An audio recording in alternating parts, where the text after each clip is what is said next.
Joining us now with her market outlook, where to find opportunities. Katie Koch, co-head of the fundamental equity business at Goldman Sachs Asset Management. What do you think?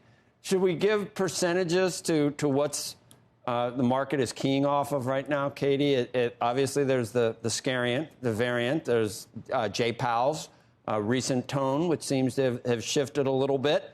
And then I guess there's just the underlying, if you like fundamentals, underlying business is pretty good for a lot of companies. That's right, Joe. So first of all, thank you so much for having us on. We really appreciate it. And dislocations like this obviously can also create opportunities. And so I would point everyone for a moment to software.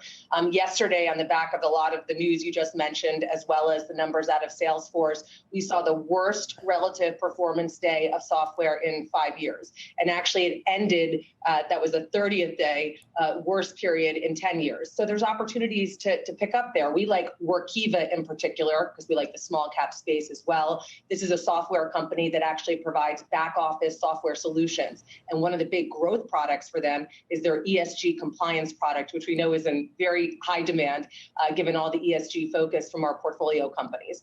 And I just end by saying the small cap space in general is a place that's been overlooked this year. You've had small caps underperform large cap by 10%. And a final comment is if you look at small cap growth, it's actually underperforming small cap value by 20%. So opportunity to get exposure to companies with great U.S. domestic exposure. Their valuations are more attractive than they've been in a long time in small cap. You actually are paying a 10% premium versus a 37% premium. And then finally, lots of opportunities for active management because you can work through those disruptors versus the disrupted. So what Jay Powell and company decide to do from here on out is a positive, a negative, or you just can't control it, so you just look to say I'm agnostic about that. I'm just going to stick to my P's and Q's and use fundamentals.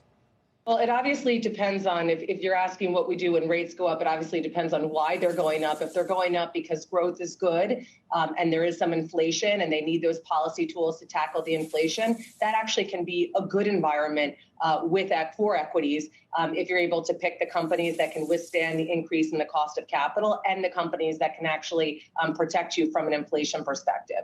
So actually, it can be a great backdrop for equities. I'd say bigger picture going forward, you've highlighted that we're coming into this with rates being very low. What we're most concerned about for our clients is actually the very tough job they have ahead of them for building their retirement security over the next 10 years, given how low rates are, which you've already mentioned, but also equity market valuations. So we're trying to help educate our clients that the 60-40 portfolio is broken and they need to be invested in some really interesting growth-oriented themes that aren't represented in that market cap portfolio and get on the right side of disruption.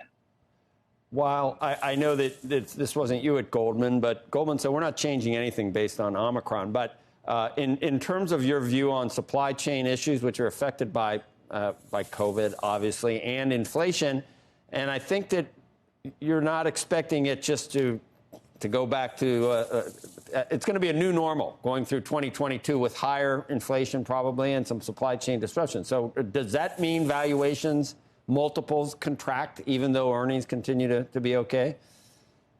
I mean, that obviously is the fear, but we need earnings to hang in there. I want to pick up on something that you mentioned around supply chain. So you're already seeing a lot of evidence, and you've reported on this, of some improvement in the supply chain. For example, freight capacity on the sea and the pricing around that. But the really big challenge for supply chains going forward is that we need to build for resilience. And that's a theme that we're very overweight in our portfolio is U.S. supply chain resilience. And specifically, I just wanted to pick, if I could, on semis for a second. 12% of U.S. GDP is fueled by semis. And the vast majority of those, of course, come from Taiwan. And if you're talking about the very leading edge of logic, which facilitates all of the interesting tech disruption that we love, AI, 5G, cloud, et cetera, again, a lot of that capacity in Taiwan. The CEOs of these U.S. tech companies don't want to be dependent on getting chips from another corner of the world with high geopolitical tensions. And so we're going to expect to see them build for capacity in the semi space. We think we could be at the precipice for what's a super cycle in semi demand. And our favorite investment against that backdrop is investing in semi equipment manufacturers like KLA that makes the equipment that can produce the leading edge. Shepard Smith here. Thanks for watching CNBC on YouTube.